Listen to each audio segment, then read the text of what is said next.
विद्यार्थी मित्रांनो, तुमचं स्वागत आहे कडोली कोचिंग क्लासेस या आपल्या यूट्यूब चॅनलवर.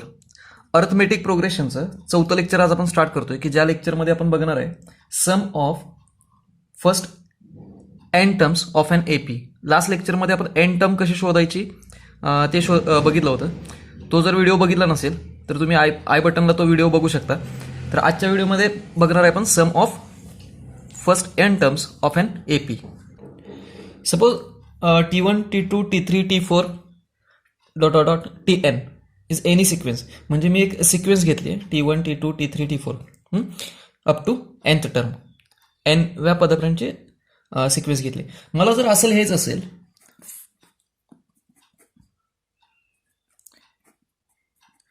T1 अधिक T2 अधिक T3, तर मी यामध्ये पहिल्या 3 पदांची बेरीज घेतली. बेरीज म्हणजे सम. किती पदांची घेतली? 3. तर मी इथं 3 लिहीन.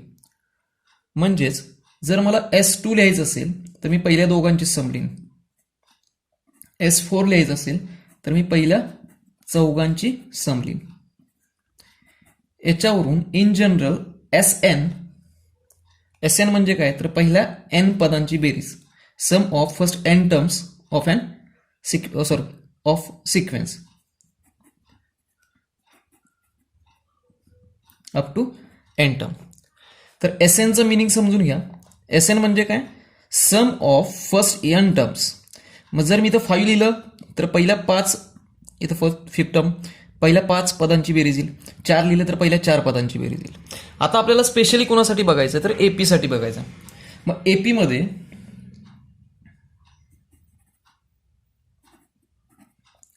फर्स्ट टर्म ही काय असते तर ए असते.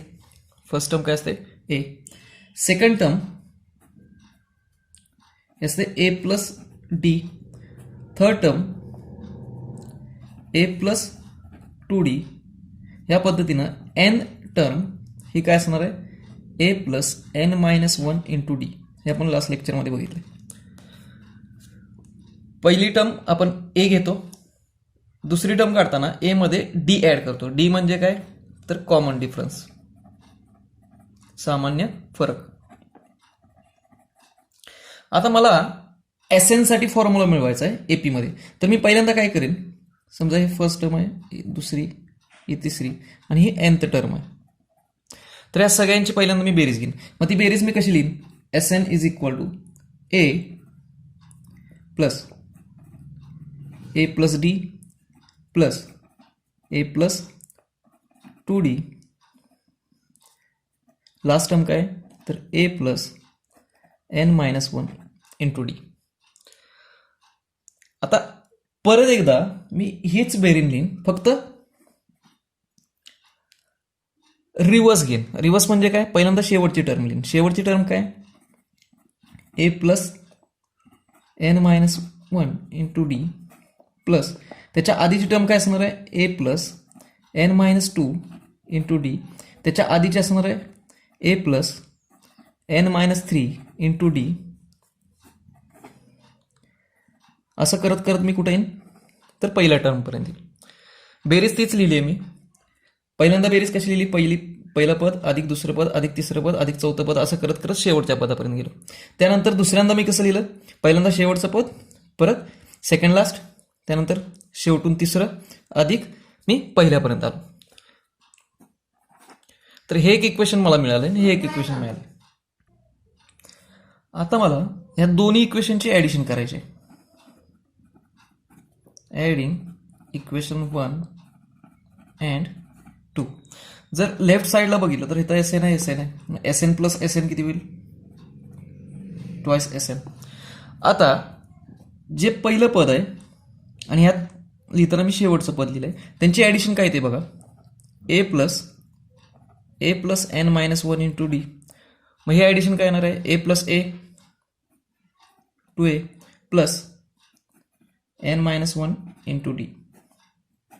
मी ह्या दोघांची ऍडिशन इथं लिहिली. आता मी ऍडिशन कोणाची लिहिन, दुसरं पद आणि हे शेवटून दुसरं पद. आता दुसरं पद काय, ए प्लस डी प्लस हे शेवटून दुसरं काय होतं, a plus n minus 2 into d.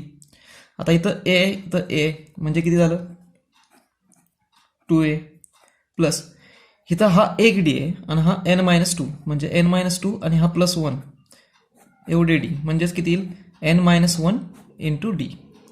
हे n तसंच मोठ्या नंबरला मायनस साईन आहे, 2 मधून 1 गेलो 1 म्हणजे परत एकदा काय आलं 2a plus n-1 into d. आता इथली थर्ड टर्म आणि तो शेवटून तिसरं टर्म इथं a प्लस 2d आहे आणि इथं काय a plus n-3 into d. आता a परत एकदा काय आलं 2a प्लस इथं 2 आणि इथं किती आहे n-3. तर हे n तसंच राहील, मोठ्या नंबरला मायनस साईन, 3 मधून 2 गेलो किती राहील परत एकदा.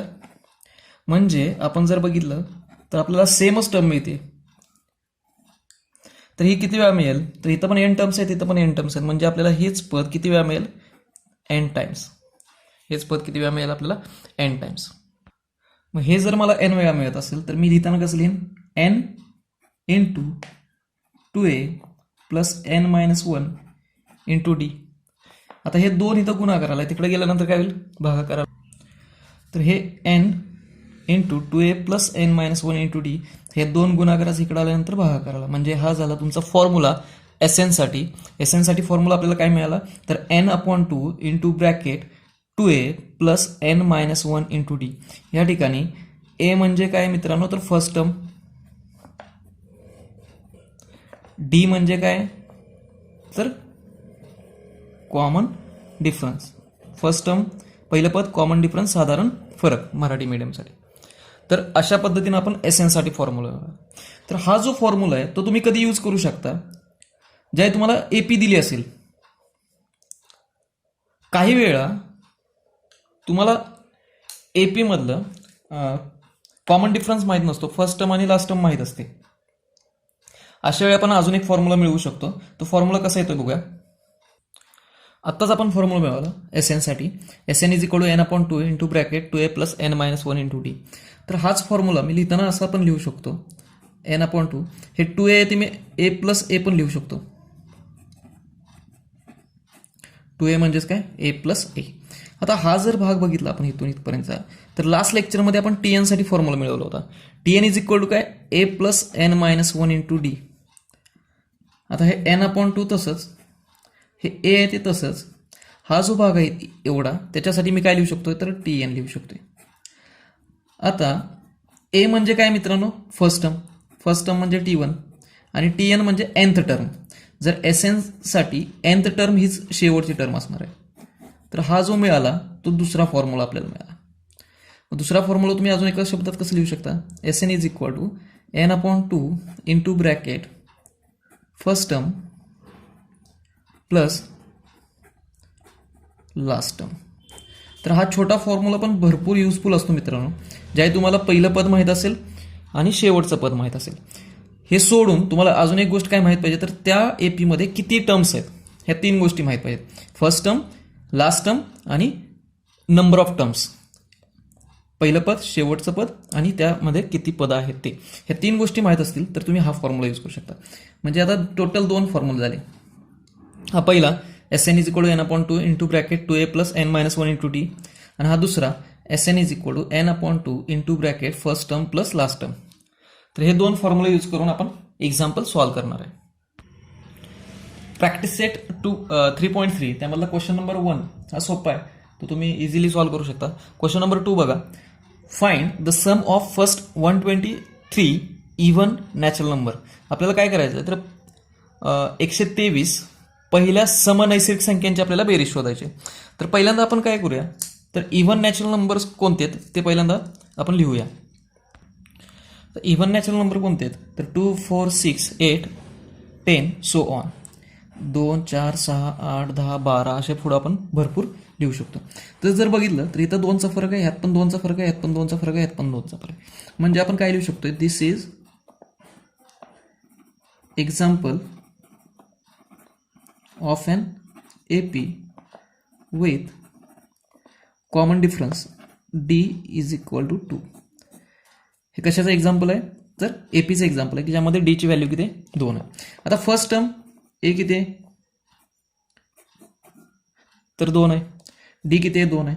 आपल्याला शोधायचं आहे काय तर एस 123 आपल्याला 123 ज्या पहिल्या समनैसर्गिक संख्येत त्यांची बेरीज शोधायची आहे. म्हणजेच नंबर ऑफ टर्म्स किती झाले तर 123 झाले. आता आपल्याकडे दोन फॉर्म्युले आहेत. ह्यामधलं शेवटचं पद आपल्याला माहित नाही, त्यामुळे हा फॉर्म्युला आपण यूज करू शकत नाही. तर आपल्याला मोठा फॉर्म्युला यूज करावा लागेल. Sn is equal to n/2 into bracket 2a plus n-1 into d. Value put करूया. n ची व्हॅल्यू किती आहे 123.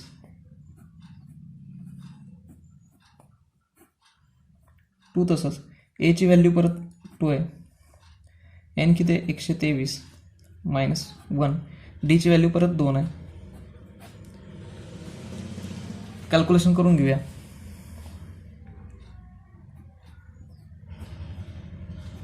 टू इंटू 2 4 प्लस हे किती होईल 122 गुणिले 2. ह्या 2 4ला पण भाग जातो, या 2 2ला पण भाग जातोय. एक तर तुम्ही ही सगळी बेरीज करून घ्या आणि मग 2 भाग लावला चालेल, किंवा जर ह्या ठिकाणी पण 2 भाग जात असेल आणि ह्या ठिकाणी पण 2 भाग जात असेल तर भाग लावून घेऊया. बे बे 2 4 बे के बे. म्हणजेच S 123 इज इक्वल टू किती आलं तर इथे 123 ब्रॅकेटमध्ये हे 2 प्लस 122 हे किती आलं 123 गुणिले 124. तर आपल्याला याचा गुणाकार करावा लागेल. तो जर गुणाकार केला तर तो येतोय 15,252. म्हणजेच ज्या 123 पहिल्या इव्हन नॅचरल नंबर्स आहेत किंवा सम नैसर्गिक संख्या आहेत त्यांची बेरीज किती येते तर 15,252. ते तुम्ही परत एका वाक्यात उत्तर लिहू शकता. तर असे सोपे क्वेश्चन आहेत की जे तुम्ही सॉल्व्ह करू शकता. आपण क्वेश्चन नंबर 3 सुद्धा सोडवूया. क्वेश्चन नंबर 3 बघा काय. Find the sum of all even numbers from 1 to 350. 1 ते 350 मधील सर्व समसंख्यांची बेरीज आपल्याला शोधायची. तर पहिल्यांदा आपण काय करूया की 1 पासून 350 पर्यंत इव्हन नंबर्स काय आहेत ते पहिल्यांदा लिहून घेऊया. तर all even numbers from 1 to 350 are 2 4 6 आणि जे लास्टची टर्म असणार आहे ती किती असणार आहे तर 348. आपल्याला 350 पर्यंतच्या सांगितले ना, त्यामुळे 350 घ्यायचं नाही. शेवटची टर्म असणार आहे ती किती असणार आहे 348. तर इथं सुद्धा आपण बघू शकतो की इव्हन नंबर्स आहेत. म्हणजे हे परत एकदा कशाचं एक्झाम्पल आहे एपीचं एक्झाम्पल आहे. म्हणजे आपण इथे लिहू शकतो दिस is an example of AP की ज्यामध्ये कॉमन डिफरन्स किती आहे तर 2 आहे. यामध्ये परत एकदा ए ची व्हॅल्यू किती आहे 2. डी परत एकदा लिहितो मी 2. आता ही जी लास्ट टर्म आहे ती कितवी टर्म आहे ते आपल्याला माहित नाही, म्हणून मी काय करतो TN. तर ते कितवं टर्म माहीत नाही आपल्याला किती नंबरची टर्म आहे, म्हणून आपण त्याला काय घेणार आहे TN. आता इथं आपल्याला N पण माहीत नाही किती आहे आणि आपल्याला शोधायचं आहे काय तर त्यांची बेरीज सुद्धा शोधायची आहे. तर पहिल्यांदा मी काय करेन, आपल्याला TN माहीत आहे तर मी पहिल्यांदा TNचा फॉर्म्युला यूज करेन. TN is equal to A plus n-1 into d. आता व्हॅल्यू पुट करूया. TN किती आहे 348. ए ची किंमत किती आहे 2. N आपल्याला माहीत नाही आहे. डी ची व्हॅल्यू किती आहे परत एकदा 2. हे प्लस 2 इकडे आल्यानंतर काय होईल -2. 2 इंटू n 2n -2 इंटू 1 2. हे किती येईल 46. हे -2 इकडे आल्यानंतर परत एकदा +2 येईल. म्हणजेच 2n इज इक्वल टू किती येईल 348. म्हणजेच n is equal to 348/2. n is equal to किती येईल तर 174. तर या पद्धतीनं तुम्ही काय करू शकता n ची व्हॅल्यू काढू शकता. n ची व्हॅल्यू काढल्यानंतर आपल्याला काय करायचं तर Sn ची व्हॅल्यू काढायची. Sn is equal to formula आत्ताच आपण बघितला होता. 2 फॉर्म्युले होते. आता आपल्याला शेवटची टर्म माहिती आहे तर 2 पैकी छोटा फॉर्म्युला यूज करूया आपण. n/2 into bracket T1 plus Tn. आता n ची किंमत किती आहे तर 174. n ची किंमत किती आहे 174/2. T1 2 प्लस टी एन किती आहे तर 348.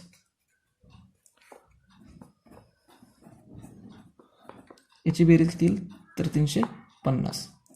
2 मी भाग लावू शकतो. ह्या दोघांचा जर गुणाकार केला तर तो गुणाकार येतोय 30,450. तर तुम्ही आन्सर लिहू शकता. The sum of all even all even numbers from 1 to 350 is 30,450. तर प्रॅक्टिस आहे 3.3 मधले काही एक्झाम्पल अजून बाकी आहेत, ते आपण नेक्स्ट लेक्चरमध्ये सॉल्व्ह करणार आहे. व्हिडिओची लेंथ मोठी होण्यापेक्षा नेक्स्ट लेक्चरमध्ये आपण ती एक्झाम्पल सोडूया. आजचा व्हिडिओ जर तुम्हाला समजला असेल तर नक्की लाईक करा, शेअर करा. जे चॅनलला नवीन आहेत त्यांनी चॅनल सबस्क्राईब करा. आजच्या व्हिडिओमध्ये इथेच थांबूया. थँक्यू.